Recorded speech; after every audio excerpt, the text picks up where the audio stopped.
നാരായണം നമസ്കൃത്യ നരം ചൈവ നരോത്തമം ദേവീം സരസ്വതീം വ്യാസം തതോ ജയമുദീരയേ. അർത്ഥശാസ്ത്രമിദം പുണ്യം ധർമ്മശാസ്ത്രമിദം പരം മോക്ഷശാസ്ത്രമിദം പ്രോക്തം വ്യാസേനാമിതബുദ്ധിനാ.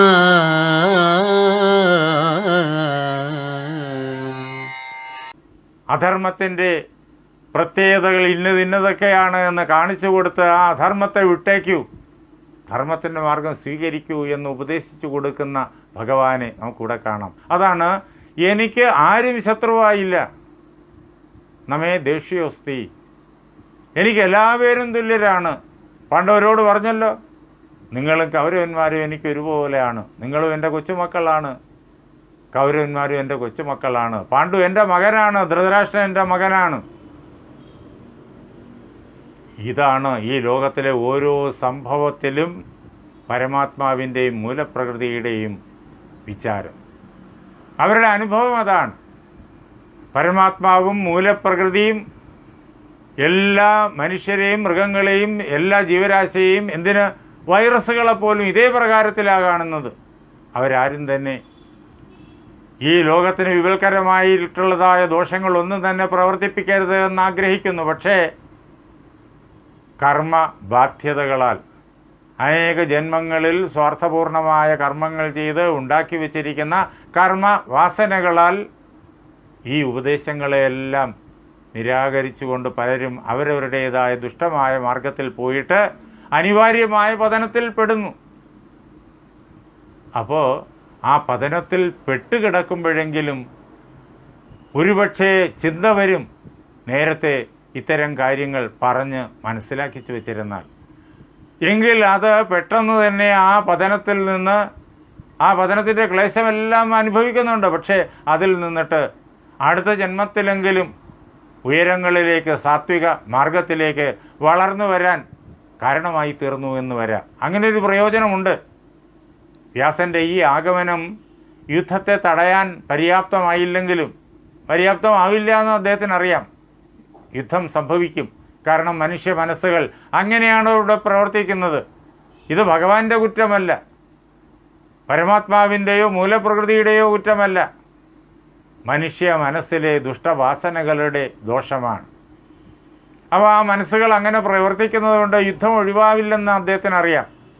എങ്കിലും ഭാവിയിൽ നന്മ വളർന്നു വരാനുള്ള ഒരു നന്മയുടെ വിത്ത് ആ ഹൃദയത്തിൽ പ്രതിഷ്ഠിക്കാൻ, നല്ല പ്രഹരം കിട്ടുമ്പോഴാണല്ലോ വിവേകം പലർക്കും ഉദിച്ചു വരുന്നത്. അങ്ങനെ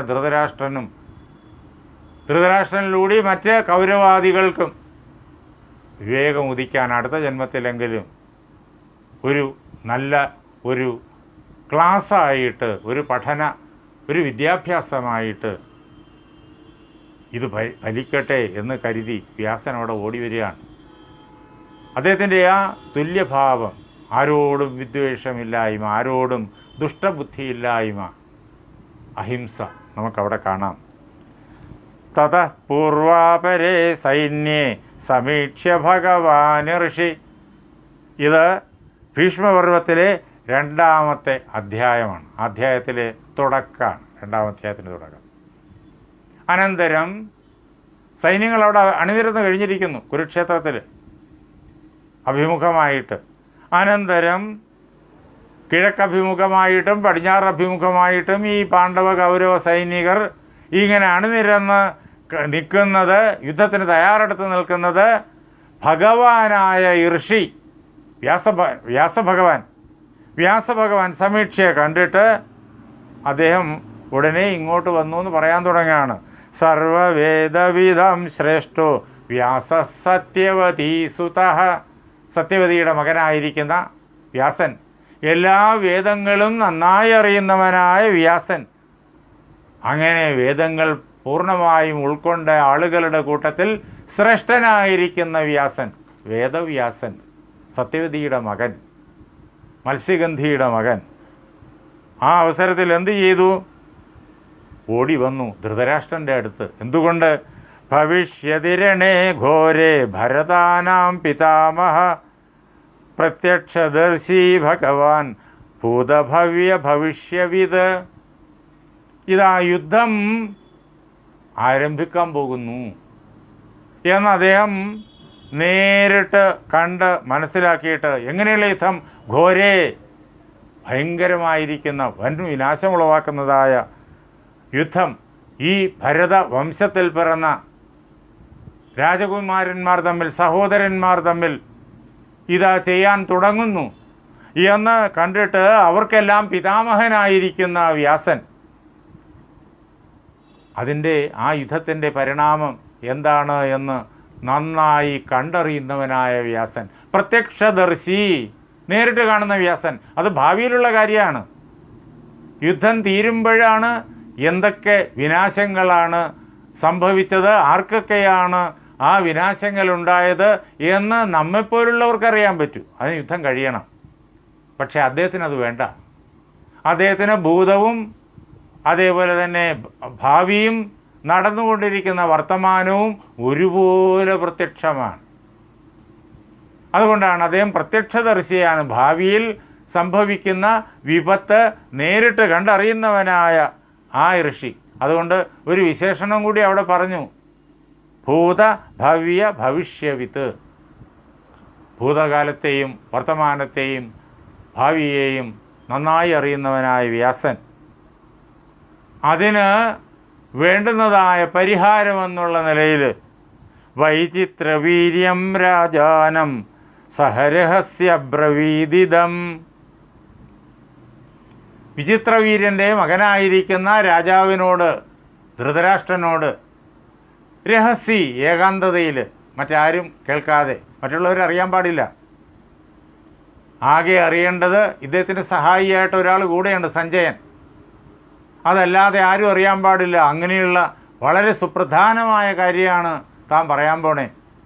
അതുകൊണ്ട് മറ്റാരുടെയും സാന്നിധ്യമില്ലാതെ രാജാവായ തൻ്റെ മകനോട്, പക്ഷേ മകനെന്നുള്ള സ്വാതന്ത്ര്യമോ അവകാശവാദമോ അദ്ദേഹത്തിനില്ല. കാരണം അദ്ദേഹം ലോകം അംഗീകരിക്കുന്നത്, ധൃതരാഷ്ട്രൻ ലോകം അംഗീകരിക്കുന്നത് വിചിത്രവീരൻ്റെ മകനായിട്ടാണ്. ആ രാജാവിനോട് ഇതം അബ്രവീത്, ഇങ്ങനെ പറഞ്ഞു. എങ്ങനെയുള്ള രാജാവെന്ന് കൂടി പറയാണ്. ശോചന്തമാർത്തം ധ്യായന്തം പുത്രാണാമനയം തഥാ. വളരെയേറെ വേദനിക്കുന്നവനായ ആ രാജാവിനോട് യുദ്ധം തുടങ്ങാൻ പോവാണ്. ആ യുദ്ധത്തിൽ എന്തൊക്കെ സംഭവിക്കുമെന്ന് പറയാൻ പറ്റൂല. വിശേഷിച്ചും ധൃതരാഷ്ട്രന് വലിയ ഭയമുണ്ട് തൻ്റെ മക്കളുടെ ആ ഭാവിയെക്കുറിച്ച്, അവർക്ക് സംഭവിക്കാൻ പോകുന്നതിനെക്കുറിച്ച്. പാണ്ഡവന്മാർ മുഴുവൻ സംഹരിച്ചിട്ട് രാജ്യം തൻ്റെ മക്കൾക്ക് കിട്ടുന്നത് തൻ്റെയും വലിയ ആഗ്രഹമാണ്. പാണ്ഡവന്മാരെ സംഹരിച്ച് തൻ്റെ മക്കൾക്ക് രാജ്യം നേടിയെടുക്കണം. ഇല്ലെങ്കിൽ പാണ്ഡവന്മാർ ഇതൊക്കെ ഉപേക്ഷിച്ചിട്ട്, എന്നേക്കുമായിട്ട് ഉപേക്ഷിച്ചിട്ട് കാട്ടിലേക്കോ വേറെ എങ്ങോട്ടെങ്കിലോ പൊയ്ക്കൊള്ളണം. അതവർ പോകുന്നില്ല. അപ്പോൾ പിന്നെ ഇനി സംഭരിച്ച് നേടുക എന്നുള്ളതേ ഉള്ളൂ. പക്ഷേ അതിനുവേണ്ടി ശ്രമിക്കുമ്പോഴേക്കും ആപത്ത് തൻ്റെ മക്കൾക്ക് സംഭവിക്കുമോ എന്നുള്ള ഭയം അദ്ദേഹത്തിനുണ്ട്. പാണ്ഡവന്മാർ മുഴുവൻ തകർക്കാൻ ശേഷിയുള്ള ഭീഷ്മൻ ഈ പക്ഷത്തുണ്ട്, ദുര്യോധൻ്റെ കൂടെയുണ്ട്. പാണ്ഡവന്മാരെ മുഴുവൻ തകർക്കാൻ ശേഷിയുള്ള ദ്രോണൻ ഈ പക്ഷത്തുണ്ട്. അതും ധൃതരാഷ്ട്രൻ അറിയാം. പക്ഷേ അവർ രണ്ടുപേരും പാണ്ഡവന്മാരെ തകർക്കുകയില്ല. കാരണം പാണ്ഡവന്മാരുടെ പക്ഷത്താണ് ധർമ്മം എന്നവർക്ക് ഉറപ്പുള്ളത് കൊണ്ട് പാണ്ഡവന്മാരോട് അവർക്ക് വാത്സല്യമാണ്. അപ്പോൾ പിന്നെ എന്താ സംഭവിക്കുക? തൻ്റെ മക്കൾക്ക് രാജ്യം കിട്ടുക എന്നുള്ളത് സ്വപ്നം കാണാൻ പോലും സാധിക്കാത്തതായ ഒരു അപ്രാപ്യ വസ്തുവായി മാറുന്നു. പിന്നെ എന്ത് നടക്കും? ഘോരമായ യുദ്ധത്തിൽ തൻ്റെ മക്കൾക്ക് ആപത്ത് വരുമോ? ഭീമസേനനെ വളരെയേറെ പേടിക്കണം. പല പല സന്ദർഭങ്ങളിലായിട്ട് ധൃതരാഷ്ട്രൻ ഇക്കാര്യമെല്ലാം സഞ്ജയനോട് പറയുന്നുണ്ട്, വിതുരനോടും പറയുന്നുണ്ട്. ഭീമസേനെ വളരെ പേടിക്കണം. ഈ 100 പേരെയും അടിച്ചു കൊല്ലാൻ അവൻ ഒരാൾ മാത്രം മതി. അവൻ എത്രയോ തവണ അവൻ്റെ ആ മികവ് ആ കൊട്ടാരത്തിൽ വെച്ചും അതേപോലെ തന്നെ മറ്റ് പല സന്ദർഭങ്ങളിൽ വെച്ചും അവൻ കാണിച്ചിരിക്കുന്നു. പിന്നെ അർജുനനോ മഹാപരാക്രമി. നകുൽ സഹദേവന്മാരോ മോശമല്ല. പിന്നെ സാത്വികി. ഇങ്ങനെ ഇതെല്ലാം കൂടി എടുക്കുമ്പോഴേക്കും തൻ്റെ മക്കളുടെ ഭാവിയെക്കുറിച്ച് ചിന്തിച്ചിട്ട് അദ്ദേഹം വളരെയേറെ ഭയപ്പെടുന്നു, ദുഃഖിക്കുന്നു, വേദനിക്കുന്നു. എന്നാൽ രാജ്യത്തിൻ്റെ പകുതി കൊടുത്ത് ശാന്തിയെ കൈവരിക്കൂ എന്ന് ഭീഷ്മൻ പറഞ്ഞു. കഴിഞ്ഞ ദിവസം നമ്മളതൊക്കെ കേട്ടതാണ്. ദ്രോണം പറഞ്ഞു, വിതുരൻ പറഞ്ഞു. അതൊന്നും സ്വീകരിക്കാൻ തൻ്റെ മകനായിരിക്കുന്ന ദുര്യോധനൻ തയ്യാറുമല്ല. അതും കൂടി ഓർത്ത് എങ്കിൽ ഈ ഒരു വിഷമസന്ധിയെ ആദ്യമേ അങ്ങ് പരിഹരിക്കാമായിരുന്നു. യുദ്ധവും വേണ്ട, ഒന്നും വേണ്ട, സുഖമായിട്ട് രണ്ടു കൂട്ടരും രണ്ടിടത്തായിട്ട് അങ്ങനെ പാർക്കുക. അത് തൻ്റെ മകൻ സമ്മതിക്കത്തുമില്ല. തൻ്റെ മകൻ എതിരൊരുക്കാൻ തനിക്കാകുകയുമില്ല. അങ്ങനെ വരുമ്പോഴേക്കും എന്ത് സംഭവിക്കുമെന്നോർത്ത് വേദനിക്കുന്ന ആ രാജാവിൻ്റെ സമീപത്തേക്ക് വ്യാസൻ ഓടിയെത്തി. പാണ്ഡവന്മാരും വേദനിച്ച് കാട്ടിലൂടി അലയുമ്പോഴാണ് ഓടിയെത്തുന്നത്. ഇവിടെ ധൃതരാഷ്ട്രൻ വേദനിക്കുന്ന സമയത്താണ് ഓടിയെത്തുന്നത്.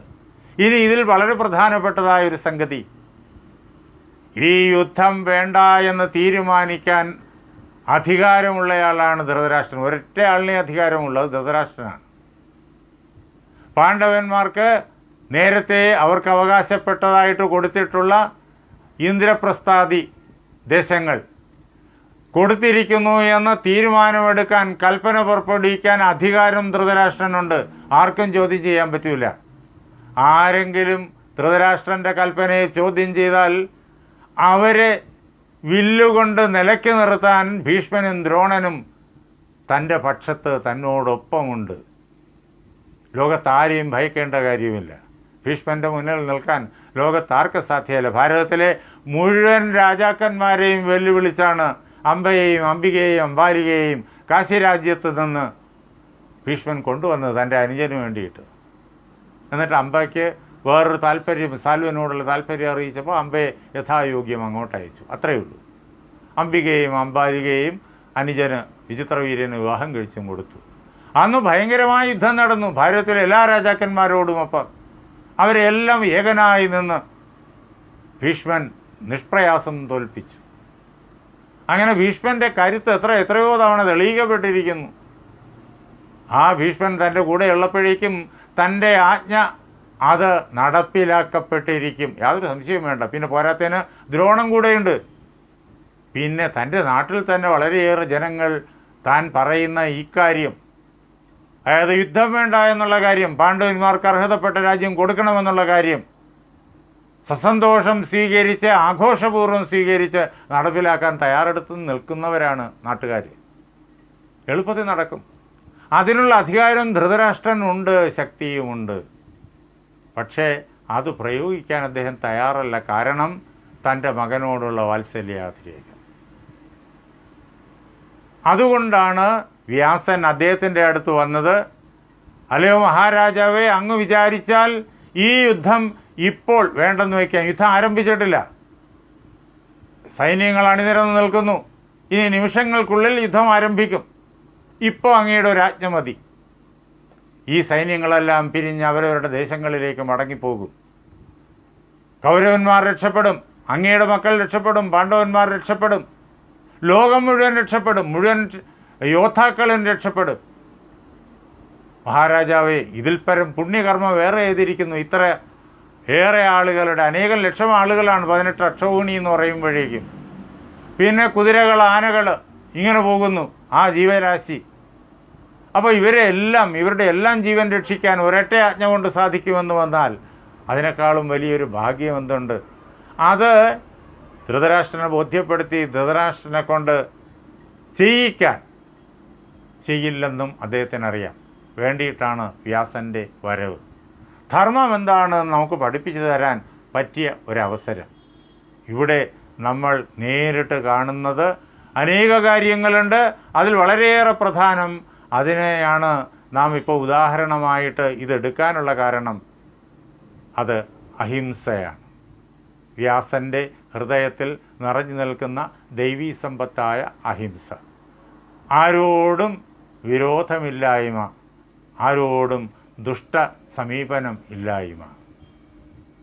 അത് നമുക്കിവിടെ കാണാം. നാളെ രാത്രി 8:30 ഇതേപോലെ നമുക്ക് ഒരുമിച്ച് കൂടാം. നമുക്ക് ഇനി അഹിംസ, സത്യം, അക്രോധ, ഇതാണ് തുടർന്ന് വരുന്നതായ ദിവ്യ സമ്പത്തുകൾ. നാളെ അഹിംസ എന്നുള്ളത് പൂർത്തിയാക്കിയിട്ട് സത്യം എന്നുള്ളതായ ഈ ദൈവീ സമ്പത്തിലേക്ക് നമ്മൾ പ്രവേശിക്കും. അതിന് വ്യാസഭഗവാൻ നമ്മെ അനുഗ്രഹിക്കട്ടെ. എൻ്റെ ഗുരുനാഥനായ ജഗദ്ഗുരു സ്വാമി സത്യാനന്ദ സരസ്വതി തൃപാദങ്ങൾ നമ്മെ അനുഗ്രഹിക്കട്ടെ. എൻ്റെ വാക്കുകളാകുന്ന പൂജാപുഷ്പങ്ങൾ പാർവതീ പരമേശ്വരന്മാരുടെ പാദങ്ങളിൽ, ശ്രീരാമസീത ആഞ്ജനേയന്മാരുടെ പാദങ്ങളിൽ, എൻ്റെ ഗുരുനാഥനായ ജഗദ്ഗുരു സ്വാമി സത്യാനന്ദ സരസ്വതി തൃപാദങ്ങളിൽ, എൻ്റെ പരമഗുരുവായ ബ്രഹ്മശ്രീ നീലകണ്ഠ ഗുരുപാദരുടെ പാദപങ്കജങ്ങളിൽ, നിങ്ങൾ ഓരോരുത്തരുടെയും ഗുരുവിൻ്റെ പാദപങ്കജങ്ങളിൽ, വ്യാസഭഗവാന്റെ പാദപങ്കജങ്ങളിൽ പൂജാപുഷ്പങ്ങളെന്നോണം സമർപ്പിച്ചുകൊള്ളുന്നു. ജയ് സീതാറാം.